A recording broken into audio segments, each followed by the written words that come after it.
أعوذ بالله من الشيطان الرجيم. بسم الله الرحمن الرحيم، والصلاة والسلام على أشرف الأنبياء والمرسلين وعلى آله وأصحابه ومن سار على نهجه واكتفى أثره إلى يوم الدين، وبعد.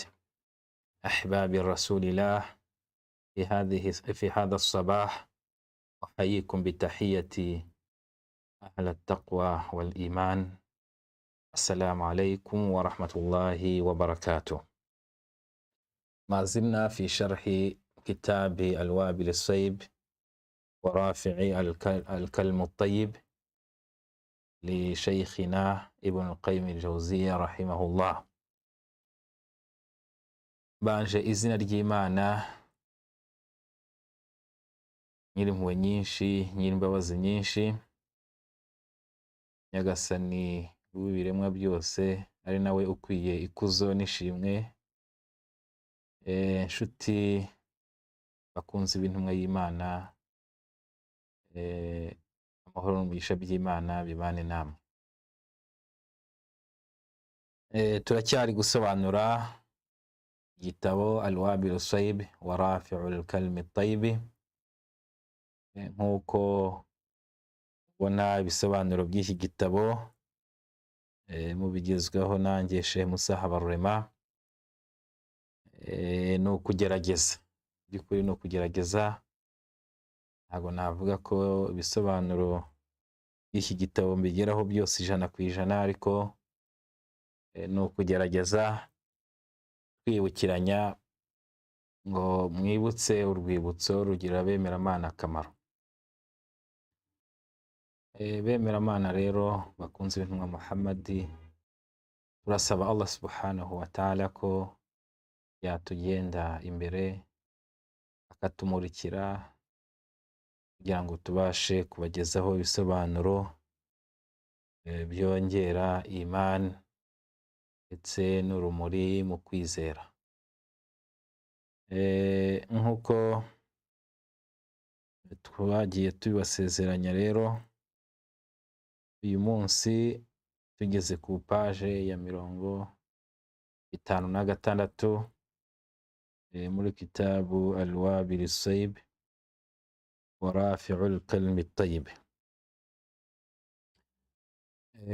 Kuri iyi page ya 56 ni page yuzuza ya 55, aho Allah subhanahu wa ta'ala yari yatanze urugero ku bahakanye.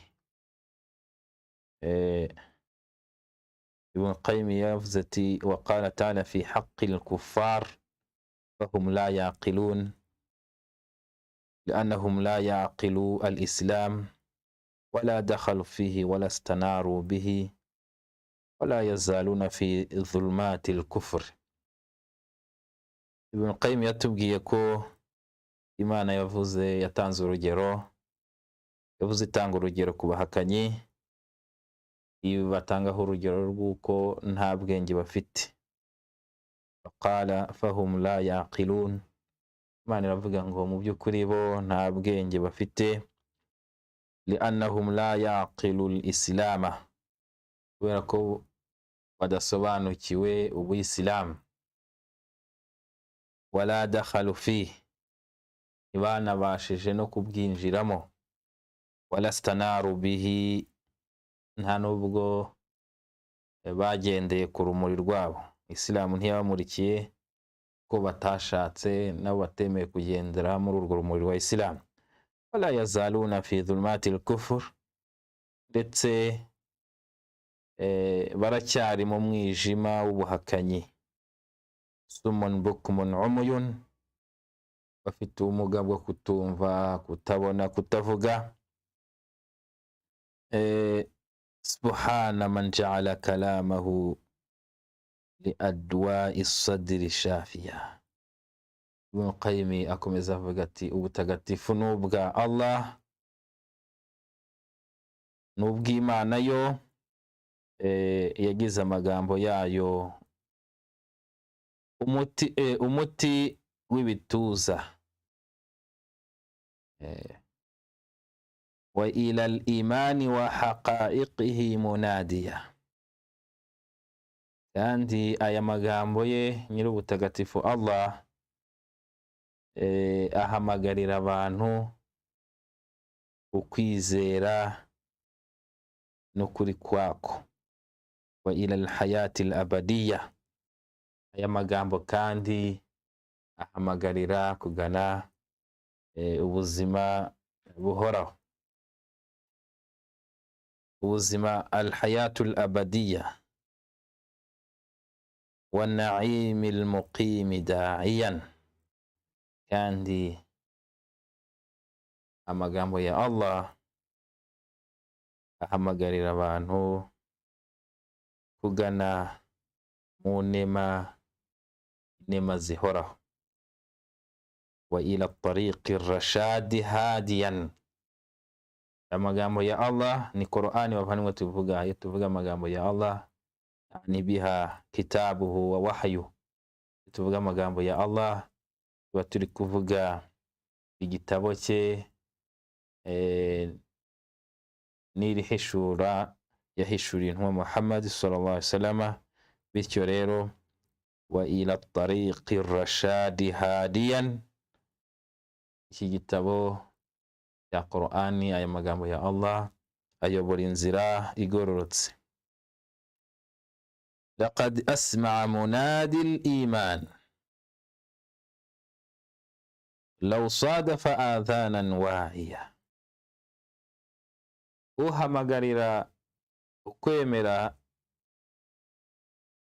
yarahamagaye, abumva barumva, ariko hari n'abatarumvisha, batarumvise aya magambo, aribo nka bene bariya turi kuvuga nyine bakiri mu mwijima w'ubuhakanyi. Law sadafa adhanan wa'iya, uhamagarira kugana ayo magambo yarabikoze, gusa icyabuze ni amatwi yumva. Wa shaffati mawa'idhul Qur'an. Inyigisho za Qur'ani ni umuti ukiza.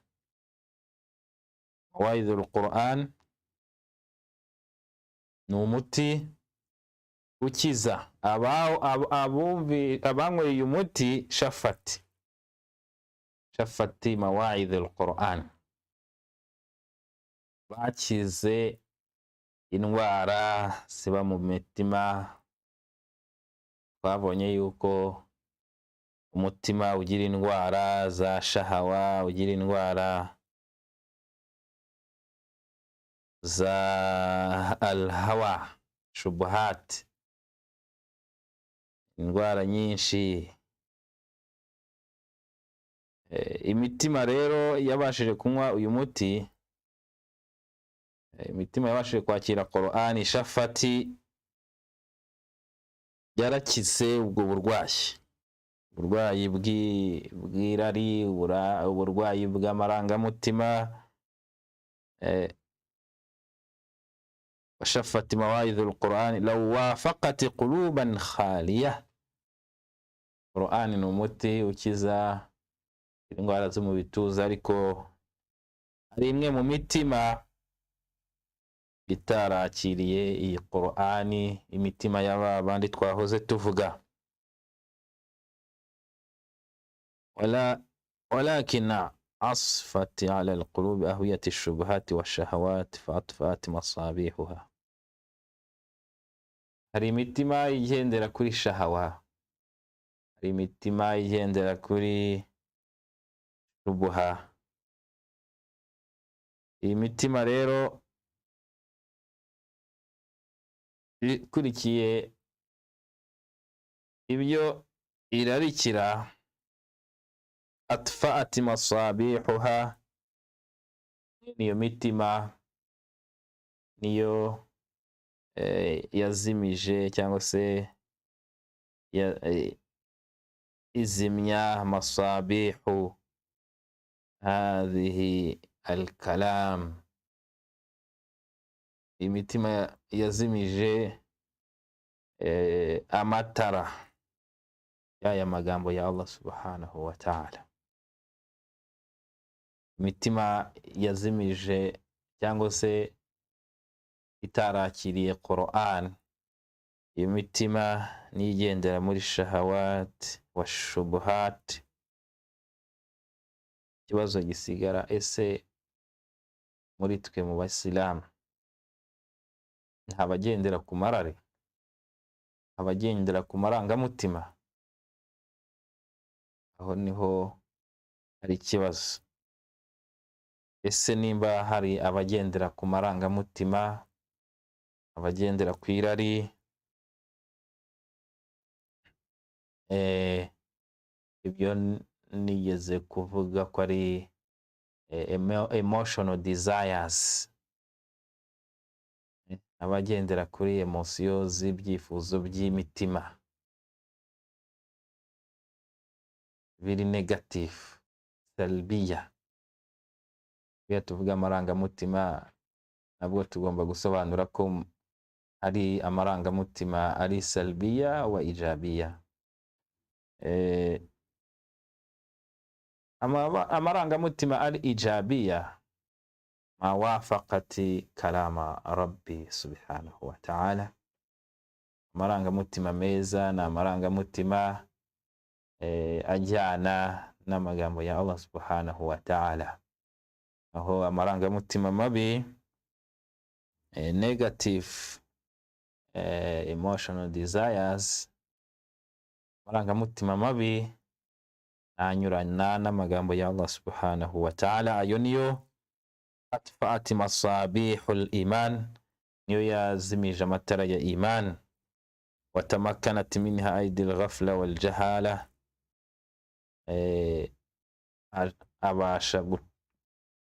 Hanyuma rero ayo marangamutima ari mu mitima nyine, tamakkanat minha aidil ghafla, imbaraga z'ubu gukunda isi no kurarikira isi, no kurangazwa n'imitako y'isi. Yavuze ko al-ghafla ari ukurangarira isi, ukatera umugongo al-akhira, ejo hagutegereje ku munsi w'imperuka, ibarura ryawe uzabarurirwa. Imbaraga rero zo gukunda isi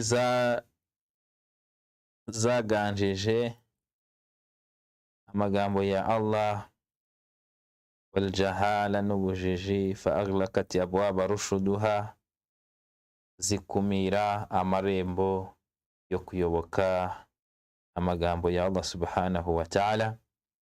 Wa adaa'at mafatihuha,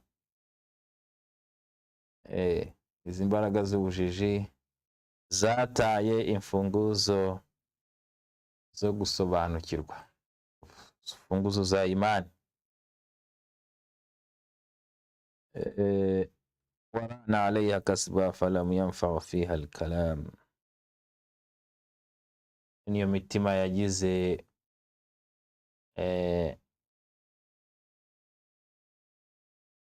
nabyita umugese, mitima yamaze kugwa ingese. Rana alayha kasba, kubera kugendera ku marangamutima, kugendera uvuze ko amarangamutima ari ukubiri, amarangamutima meza n'amarangamutima mabi. Bityo rero amarangamutima mabi ariya yamaze kugwa umugesi, hanyuma imitima ntiyongera gusobanukirwa ijambo ry'Imana. Falam yanfa fiha alkalam, aya magambo ya Allah ntiyagira icyo amarira mwene iyo mitima, kubera ko sakarati bishahawati alghayy, ishaka kubera kugendera ku marangamutima aganisha mu byaha, yamaze gusinda wa shahadati albatila, ikizakubwira rero abantu bafite amarangamutima mabi nuko uzabasanga nyine ahanini bari mu byaha, bashahidi ibinyoma, ari abashahidi ibinyoma. falam tasgha ba'dahu ila almalam, babandi umutima wabo utakigira inama, batanga umugayo.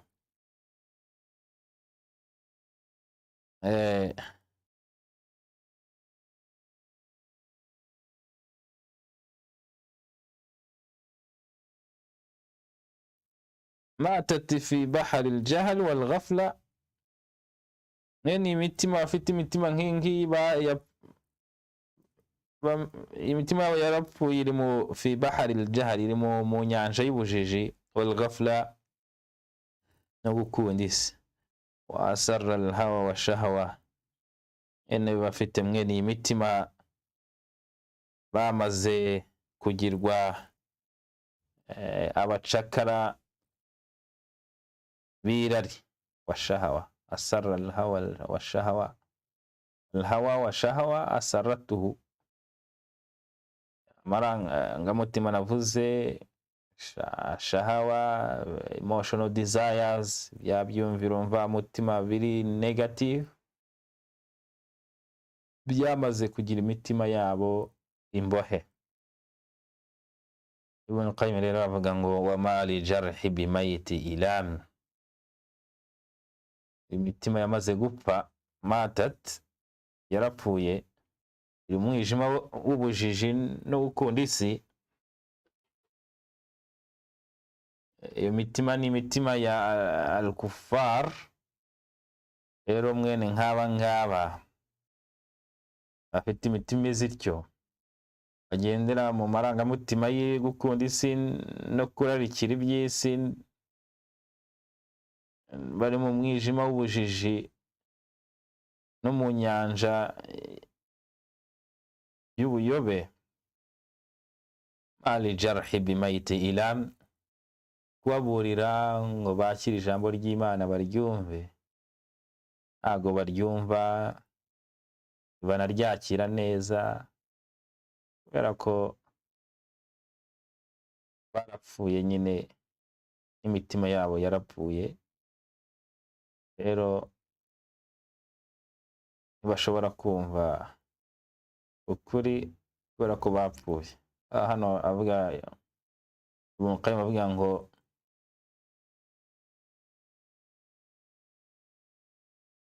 imayiti kuyikuraho uruhu ntago yumva ububabare, yapfuye kuyikuraho uruhu nticyubyumva. Aha ni nko gushaka kugaragaza ko bariya bamaze kumera gutyo, kubaburira utababurira byose ni kimwe, ntibashobora kumva ukuri. Qur'ani kwivuga alladhina kafaru sawa'un alayhim a'anzartahum am lam tunzirhum la yu'minun. Innal ladhina kafaru, indeed those who disbelieve,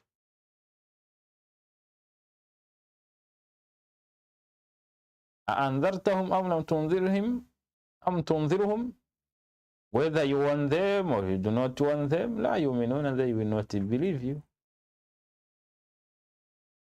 Imana iti aba bahakanye mu by'ukuri, wababurira utababurira ntabwo bazakira ukwemera, ntibazakwemera.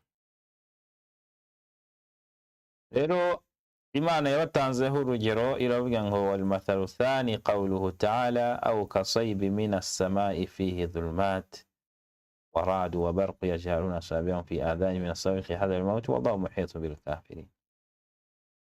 Urundi rugero Imana yabatanzeho urugero nk'urw'imvura iri mu kirere nyinshi, iri mu mwijima n'inkuba n'imirabyo, hanyuma yajaluna asabi'ahum fi adhanihim, bapfuka amatwi yabo bagashyiramo intoki zabo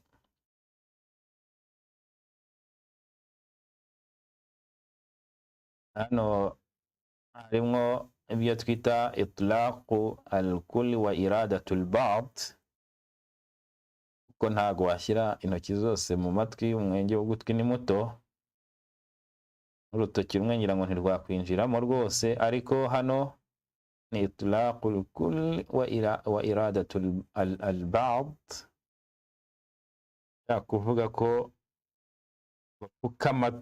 bapfuka amatwi yabo bakoresheje intoki zabo. Kubera iki? Iyo bumvishe ijambo ry'Imana, iyo bumvise ijambo ry'Imana,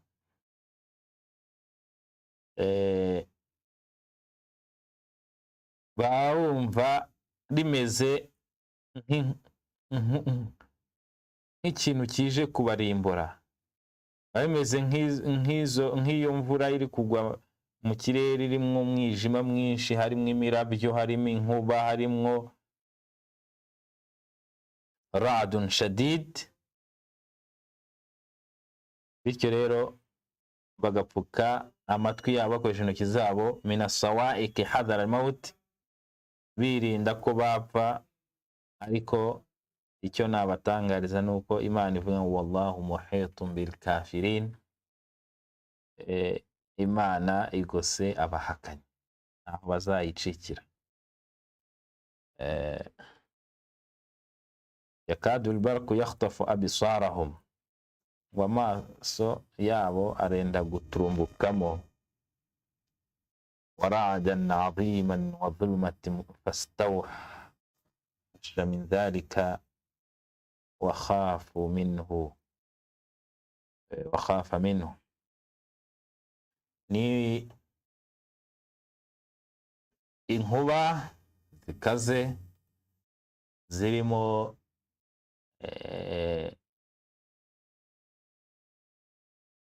kwenda kubakuramwo amaso. Baba bumva iyo bumvise ijambo ry'Imana, baba bumva bimeze nk'aho ari nk'inkuba ziri hafi kubanyaga amaso. Barqan yakadu yakhtafu al-basar, bumva ari nk'inkuba zikubita zenda kubakuramwo amaso. Wara'adan 'aziman, bumva ari nk'inkuba nanone zihambaye. Wa dhulma, bumva bameze nk'abari mu mwijima. Fastawhasha minhu, bagatinya rero izo nkuba. Wa khafa minhu, wa wada'a asabi'ahum fi adhanihim, bagasanga nta bundi buryo rero bwo kwirinda izo nkuba uretse gushyira intoki mu matwi kugira ngo batumva hata la yasma'u sawta ar-ra'd, kugira ngo batumva urusaku rw'inkuba. Rero iyo abo bahakanye bumvise ijambo ry'Imana, bumva rimeze uko niko Imana yagereranyije ijambo ry'Imana kuri bo rimeze